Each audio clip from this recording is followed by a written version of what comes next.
Bible నేర్పించినటువంటి మంచి బోధ ఏంటంటే, నిన్ను నువ్వే కాదు తోటి వారిని ప్రేమించు. నో, నేను తోటి వారిని కాదు, నేను నా భర్తనే ప్రేమించలేను, నా భార్యనే ప్రేమించను, నా పిల్లల్ని కూడా ప్రేమించను, అవసరమైతే నా పిల్లల్ని కూడా చంపేసుకుంటాను. అవును, ఎందుకు? మా సంతోషాలకు మా ఆనందాలకు పిల్లలు అడ్డుగా ఉన్నారనుకుంటే పిల్లలని కూడా చూడకుండా వాళ్ళని కూడా చంపేసి వెళ్ళిపోతున్నారు. లేవా? మీరు వినటం లేదా? మీరు చూడటం లేదా? నేను కొత్తగా చెప్తున్నానా? ఇలాంటి సంఘటనలు మన సమాజంలో నిత్యము జరుగుతూ ఉండటం చూస్తుంటే ఎక్కడికి వెళ్ళిపోతున్నాం మనం? అసలే ప్రపంచంలో భారతదేశానికి ఏమన్నా గొప్ప పేరు.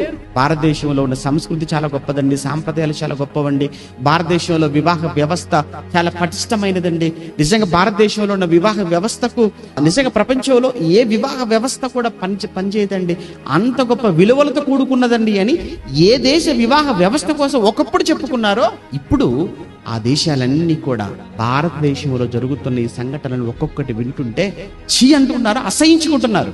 ఎందుకు ఇలా మారిపోయింది? ఇందులో క్రైస్తవ కుటుంబాలు కూడా ఉన్నాయా?